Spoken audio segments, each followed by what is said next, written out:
तो business partner के लिए हो सकता है कि कोई अपॉर्चुनिटी ऐसी है जिसमें आपको कोई पार्टनरशिप मिल जाए अच्छी, और आप वो जो है वो आप अच्छे तरीके से एग्जीक्यूट कर दें, क्योंकि 1.5 साल का समय कम नहीं होता। यहाँ पर आपको सिर्फ ट्रैवल के समय ध्यान रखने की ज़रूरत है। बच्चे की एक्टिविटीज़ को थोड़ा सा कंट्रोल रखिए, सलाह से काम लीजिए, दूसरे व्यक्ति का ओपिनियन जरूर लीजिए, क्योंकि बुद्धि विवेक का भाव जो है वो प्रभावित है। मेरे यूट्यूब पेज एस्ट्रो नरेश पर आपका स्वागत है। नमस्कार, मैं हूं नरेश कुमार। सबसे पहले उन दर्शकों का धन्यवाद जिन्होंने पेज को सब्सक्राइब किया है, पेज के वीडियोस को शेयर कर रहे हैं, लाइक कर रहे हैं और कमेंट बॉक्स में हमें अपनी राय भी लगातार भेज रहे हैं। दोस्तों, आज के वीडियो में बात करेंगे राहु और केतु के गोचर की।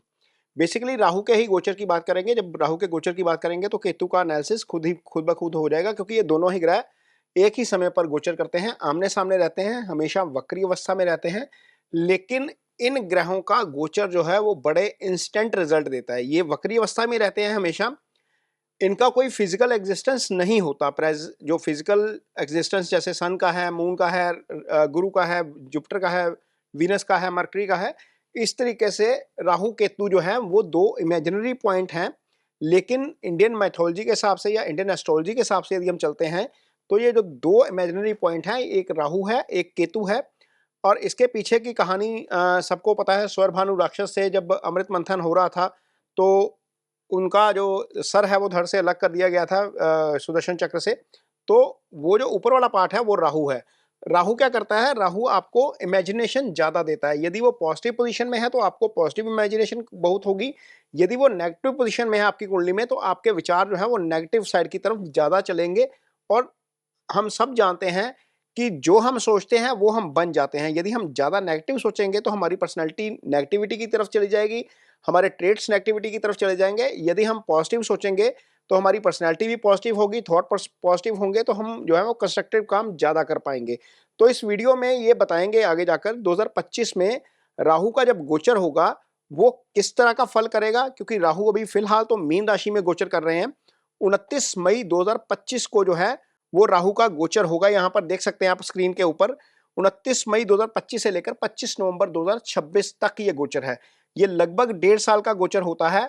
और 1.5 साल के गोचर में राहु जो है वो रहेंगे पूर्व भाद्रपद नक्षत्र में रहेंगे, अपने ही शतभिषा नक्षत्र में आ जाएंगे, फिर धनिष्ठा नक्षत्र में आएंगे। ये मंगल का नक्षत्र है, तो इन 3 नक्षत्रों में गोचर करेंगे राहु।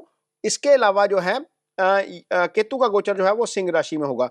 तो इस गोचर का क्या प्रभाव पड़ेगा इसका इस वीडियो में एनालिसिस करने की कोशिश करेंगे। लेकिन पहले ये बताएंगे कि एक्चुअल में ये काम कैसे करते हैं। तो जैसे पहले बताया कि राहु और केतु जो है इनकी फिजिकल एग्जिस्टेंस नहीं है, लेकिन इनके गोचर का प्रभाव बहुत तीव्र होता है। ये देखिए, पॉइंट नंबर 1 आप देख सकते हैं कि कैसे जो है राहु और केतु जो है वो गोचर करते हैं, इनका प्रभाव कैसे होता है।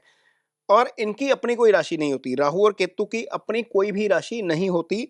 और ये जो करते हैं, जिस राशि में बैठते हैं उस राशि के फल करते हैं, जिस ग्रह के साथ बैठ जाते हैं उस ग्रह के फल करते हैं। मान लीजिए किसी कुंडली में राहु मीन राशि में बैठे हुए हैं तो मीन राशि के साथ साथ धनु राशि का भी फल करेंगे, क्योंकि वो दोनों गुरु की राशियां हैं।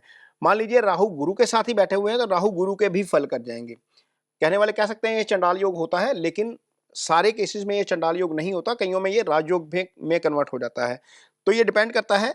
और जिस ग्रह के साथ बैठते हैं उसके अच्छे या बुरे फल भी कर जाते हैं। अष्टम में बैठेंगे तो अष्टम के फल कर जाएंगे, भाग्यस्थान में बैठे हैं तो भाग्यस्थान के फल कर जाएंगे। तो ये जो होता है ये गोचर होता है राहु और केतु का। केतु भी जिस राशि के साथ बैठेंगे उस राशि में बैठेंगे उस राशि के फल कर जाएंगे, जिस प्लैनेट के साथ बैठते हैं उस प्लैनेट के फल कर जाएंगे। और गोचर में भी यही स्थिति होती है, इनका प्रभाव बहुत तीव्र होता है। आगे बताते हैं कि ये स्थिति जो है वो आगे 25 और 26 के लिए कैसी रहेगी। तो इस वीडियो में बात करेंगे मिथुन राशि के जातकों की। मिथुन राशि के जातकों के लिए राहु का ये गोचर कैसा रहेगा, किस तरीके के फल करेंगे मिथुन राशि के जातकों के लिए। राहु और केतु दोनों ही, क्योंकि दोनों ही एक साथ राशि बदलते हैं, एक का गोचर शुभ होता है एक का अशुभ होता है। तो यहाँ पर कुंडली जो आपके पीछे लगी हुई है स्क्रीन के ऊपर है, ये मिथुन राशि की कुंडली है। राहु 9th हाउस में है, ये गोचर शुभ नहीं है आपके लिए। लेकिन केतु का गोचर शुभ है। कुछ मायनों में ये शुभ हो जाएगा, कुछ मायनों में ये अशुभ हो जाएगा। कहां पर शुभ होगा कहां पर अशुभ होगा ये सारा कुछ इस वीडियो में बताएंगे आपको। अब ये जो पहला फेस है यहाँ पर देखिए, राहु 9th हाउस में। 9th हाउस पिता का भाव होता है। पिता के हेल्थ को लेकर परेशानी हो सकती है। कुछ एस्ट्रोलॉजर दशम भाव से पिता का विचार करते हैं, कुछ एस्ट्रोलॉजर 9th हाउस से पिता का विचार करते हैं। लेकिन होरा प्राशर शास्त्र के मुताबिक 9th हाउस से ही पिता का विचार होता है। तो पिता की हेल्थ को लेकर समस्या हो सकती है। राहु चूंकि ऊपर वाला भाव है, जैसे हमने स्टोरी में बताया कि स्वर भानु का जो सर कटा था, ओवरथिंकिंग देते हैं तो नेगेटिव ओवरथिंकिंग थोड़ी-सी दे सकते हैं आपको। वहाँ पर आपको थोड़ा-सा अपने आप को कंट्रोल करना पड़ेगा। हालाँकि गुरु यहाँ पर बैठे हुए हैं, चंद्रमा के ऊपर हैं, वो बैलेंस करेंगे, लेकिन राहु का प्रभाव ज़्यादा होता है और तीव्र होता है। इसलिए आपको अपने थॉट प्रोसेस को ज़रूर कंट्रोल करके चलना पड़ेगा। अध्यात्म का यदि आप कार्य करते हैं तो उन लोगों को खास परेशानी हो सकती है, क्योंकि 9th अध्यात्म का ही भाव है और वहाँ पर आकर राहु बैठ गए। तो जब राहु इस ऐसे भाव में आकर बैठ गए जो आपकी मेडिटेशन का भाव है, जो अध्यात्म का भाव है, जो धर्म से जुड़ा हुआ भाव है, तो वहाँ पर ऐसे लोगों को खास तौर पर परेशानी हो सकती है, जो अक्सर ट्रैवल करते हैं अध्यात्म के लिए, यानी कि रिलीजियस एक्टिविटीज़ के लिए ट्रैवल करते हैं। कुछ लोग बहुत हर महीने माँ वैष्णो देवी के दर्शन के लिए जाते हैं। कुछ लोग हर महीने जो है वो हरिद्वार जाते हैं, कुछ लोग हर महीने माँ चिंतपूर्णी के दर्शनों के लिए जाते हैं। गुजरात में हम देखेंगे कि कुछ लोग हर महीने माँ अम्बा के दर्शन करने के लिए जाते हैं। तो जहाँ-जहाँ आपके देवी की मान्यता है, वहाँ-वहाँ पर काफ़ी लोग जाते हैं। तो ऐसे लोगों को इस तरह के सफ़र के दौरान ख़ास तौर पर अपनी गाड़ी और अपने डॉक्यूमेंट्स वो क्लियर करके जाइए, क्योंकि यहाँ पर डिस्टर्बेंस आ सकती है। रास्ते में भी डिस्टर्बेंस आ सकती है, वहाँ पर सावधानी ज़रूर आपसे अपेक्षित है। ये आपका गोचर अच्छा नहीं है। राहु जब यहाँ पर बैठेंगे, चूंकि शनि की राशि में है तो शनि के फल करेंगे। शनिवत राहु कुजवत केतु, शनि चूंकि कर्म स्थान में बैठे हैं तो कर्म स्थान के निश्चित तौर पर फल करेंगे, लेकिन अष्टम के भी फल कर जाएंगे। शनि अष्टमेश भी होते हैं। हालांकि मिथुन राशि के जातकों के लिए शनि मित्र ग्रह है, क्योंकि वो बुध की राशि है और भाग्य स्थान के स्वामी हो जाते हैं, शुभ ग्रह हो जाते हैं शनि। लेकिन शनि अष्टम का भी जो है वो फल करते हैं। अष्टम में उसकी मकर राशि है, तो शनि चूंकि शनिवत राहु कुजवत केतु कहा जाता है, राहु शनि की तरह फल करते हैं और जिस राशि में बैठते हैं उस राशि के दो स्वामी जो है उसकी दोनों राशियों का फल कर जाते हैं। तो अष्टम के फल भी कर सकते हैं। थोड़ा सा आपको ड्राइविंग को लेकर भी सावधान रहना पड़ेगा। यहाँ पर राहु जो है वो इस ट्रायंगल को एक्टिवेट करेंगे आपकी राशि के ऊपर, यानी कि आपके चंद्रमा के ऊपर राहु की दृष्टि, इसके ऊपर दृष्टि, यहाँ पर तो ये खुद प्लेस हो गए, यहाँ पर ऐसे दृष्टि आएगी, ये पंचम को भी एक्टिव कर देंगे। पंचम का एक्टिवेट होना दो कारणों से अच्छा है। पंचम संतान का भाव होता है, पंचम बुद्धि विवेक का भाव होता है। कोई भी डिसीजन आप लेंगे तो कोशिश करिएगा कि किसी दूसरे की ओपिनियन जरूर ली जाए, क्योंकि यहाँ पर केतु राहु जो है वो कंफ्यूज करने का काम आपको ज्यादा कर सकते हैं। इसलिए आपको सेकंड ओपिनियन जरूर लेनी चाहिए। हालांकि गुरु की दृष्टि पड़ रही है, बुद्धि विवेक के भाव के ऊपर गुरु की दृष्टि है, गुरु खुद इस भाव के कारक हैं, ये संतान का भाव होता है। तो संतान वाले मामले में हो सकता है कि कहीं ना कहीं आपको अगले 1.5 साल में कुछ ना कुछ ऐसी खबरें मिलें जो आपके लिए अच्छी नहीं है। कई बार ऐसा होता है कि टीन एज में बच्चे बहुत अटपटे सवाल करते हैं। टीन एज के बच्चे जो हैं वो कई बार गलत दिशा में चले जाते हैं। तो ऐसी स्थिति में आपको थोड़ी सी परेशानी संतान पक्ष से हो सकती है। तो हालांकि गुरु बैठे हैं वहाँ पर लगन में, राशि में बैठे हैं, वो बैलेंस करने की कोशिश करेंगे, लेकिन ये चीज़ें आपके सामने ज़रूर आएंगी। इसको आपने थोड़ा-सा तरीके से हैंडल करना है। किसी दोस्त की सलाह लेकर, किसी ऐसे व्यक्ति की सलाह लेकर जो इस मामले में एक्सपीरियंस है, जिसके बच्चे उसे इसे निकल चुके हैं, वहाँ पर आपको थोड़ी-सी ज़रूर ध्यान रखना पड़ेगा। अब आएँगे केतु का गोचर। चूँकि यहाँ पर जब गोचर होता है, तो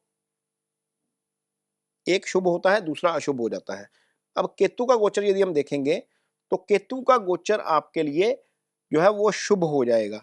यहाँ पर केतु की जो प्लेसमेंट है वो देखिए, यहाँ पर ये आपके सामने है। यहाँ पर केतु का हमने ये निकाल दिया गोचर, इस तरीके से है आपके लिए। यहाँ पर देखिए ये जो केतु का गोचर है, केतु अब आपके लिए तीसरे भाव में गोचर करेंगे। केतु जब तीसरे भाव में गोचर करते हैं तो तीसरा भाव क्या है, सबसे पहले ये समझना पड़ेगा। ह्यूमन बॉडी में ये राइट शोल्डर है, जिनको सर्वाइकल का इशू है वहां पर राहत मिल सकती है। ये पराक्रम का भाव होता है, ये छोटे भाई का भाव होता है। तो पहले तो ये गोचर शुभ है। छोटे भाई के साथ तालमेल जो है वो बेटर हो सकता है। सिबलिंग्स तीसरे भाव से देखे जाते हैं और 11th हाउस से देखे जाते हैं, तो वहां पर तालमेल बेटर हो सकता है। जो संघर्ष आपसे राहु करवाएंगे 9th हाउस में, केतु उसमें आपकी मदद करेंगे, क्योंकि तीसरा डिटर्मिनेशन का भाव है, पराक्रम का भाव है। तीसरे में सूर्य की राशि पड़ी हुई है। सूर्य जो राजा है, सूर्य जो है वो हेल्थ का कारक है, सूर्य जो करियर का कारक है। केतु उस सूर्य के भी फल करेंगे, केतु तीसरे भाव के भी फल करेंगे। तो निश्चित तौर पर ये आपके लिए इस लिहाज से अच्छा हो जाएगा कि एक ग्रह यदि आपको थोड़ा-सा खराब फल कर रहा है, तो दूसरा उस मुकाबले में आपको ज़्यादा बेटर अच्छे रिज़ल्ट करके देगा। तो ये चीज़ें आपके लिए मिथुन राशि के जातकों के लिए अच्छी हो जाएँगी। केतु यहाँ पर बैठेंगे, तो इस भाव को एक्टिव करेंगे। ये आय का भाव है, ये आपकी डिज़ायर का भाव है, ये आपके प्रमोशन का भाव है, ये सामाजिक प्रतिष्ठा का भाव है। तो यहाँ पर केतु इस भाव के अच्छे फल कर जाएँगे। ये एक्टिव हो जाएगा। यहाँ पर गुरु की दृष्टि है, सप्तम भाव एक्टिव है। सप्तम आपके पार्टनर का भाव होता है, बिज़नेस पार्टनर का भी भाव सप्तम ही होता है। तो बिज़नेस पार्टनर के लिए हो सकता है कि कोई अपॉर्च्युनिटी ऐसी आए जिसमें आपको कोई पार्टनरशिप मिल जाए अच्छी, और आप वो जो है वो आप अच्छे तरीके से एग्ज़ीक्यूट कर जाएँ, क्योंकि 1.5 साल का समय कम नहीं होता। 1.5 साल में बहुत सारी चीज़ें चेंज हो जाती हैं। हम बहुत सारी चीज़ें जो हैं वो अपॉर्च्युनिटी आती हैं, हम अपॉर्च्युनिटी अवेल कर लेते हैं, कई बार हम अपॉर्च्युनिटी ड्रॉप कर देते हैं। तो ये वाला ट्रायंगल इसके द्वारा एक्टिव होगा, और गुरु और राहु के द्वारा ये वाला ट्रायंगल आपका एक्टिवेट होगा। यहाँ पर आपको सिर्फ ट्रैवल के समय ध्यान रखने की ज़रूरत है। बच्चे की एक्टिविटीज़ को थोड़ा-सा कंट्रोल रखिए, सलाह से काम लीजिए, दूसरे व्यक्ति का ओपिनियन ज़रूर लीजिए, क्योंकि बुद्धि विवेक का भाव जो है वो प्रभावित है। तो ये कुल मिलाकर मिथुन राशि के जातकों के लिए राहु और केतु के गोचर का इस तरीके से मिला-जुला फल रहेगा, बहुत ज़्यादा नेगेटिव नहीं है। हाँ, राहु के गोचर को लेकर थोड़ा-सा ज़रूर सावधान रहना पड़ेगा, ओवरथिंकिंग पर ज़रूर कंट्रोल रखें। तो यदि आपकी कुंडली में राहु खराब है, क्योंकि बहुत सारे लोगों की कुंडली में राहु की पोजीशन खराब भी होती है, तो आपको क्या करना चाहिए, घर में जो भी सफाई कर्मचारी आ रहा है, जो आपका सुबह हम जो घर का कचरा होता है, जो जो जो उसको लेने आता है सफाई कर्मचारी, उसको जो है वो खाना खिलाएँ, वो आपके लिए बहुत अच्छी रेमेडी है। यदि आप वैष्णो देवी माँ के दर्शन के लिए जाते हैं, तो भैरव के दर्शन ज़रूर कीजिए। भैरव की पूजा करना राहु का बहुत अच्छा उपाय होता है। जो सफाई कर्मचारी होते हैं, उनको उनकी सेवा करना बहुत अच्छा उपाय होता है। यदि आपके यहाँ पर कोई कुष्ठ आश्रम है या अंध आश्रम है, वहाँ पर जाकर सेवा कर सकते हैं, तो वो भी राहु की बहुत अच्छी रेमेडी है। राहु की रेमेडी के तौर पर आप ये चारों चीज़ें कर सकते हैं। इससे निश्चित तौर पर आपको बहुत उसका फ़ायदा होगा। ये वीडियो कैसा लगा आपको? जाते-जाते मुझे कमेंट बॉक्स में अपनी राय ज़रूर दीजिएगा। ये एक नया एक्सपेरिमेंट हम कर रहे हैं, जो स्क्रीन आपके सामने पीछे चल रही है। इसको साथ-साथ कोशिश की है कि हम साथ-साथ चले भी, और आपको इसका थोड़ा-सा आइडिया भी हो कि ये काम कैसे करेगा, ताकि कहीं कोई कन्फ्यूज़न वाली स्थिति ना रहे। क्योंकि बहुत सारी वीडियोज़ हैं जहाँ पर राहु के गोचर को अपने तरीके से बताया जाएगा, एक्सप्लेन किया जाएगा, लेकिन उसको चार्ट के ऊपर लाकर हो सकता है बहुत सारे एस्ट्रोलॉजर ना बताएँ आपको। तो यहाँ पर बिल्कुल क्लियर कट आपके सामने स्क्रीन के ऊपर, आपकी राशि के ऊपर, आपके चार्ट के ऊपर बिल्कुल हमने ये समझाने की कोशिश की है। उम्मीद करते हैं कि ये वीडियो आपको पसंद आएगा। इसके साथ ही मुझे दीजिए इजाज़त। नमस्कार।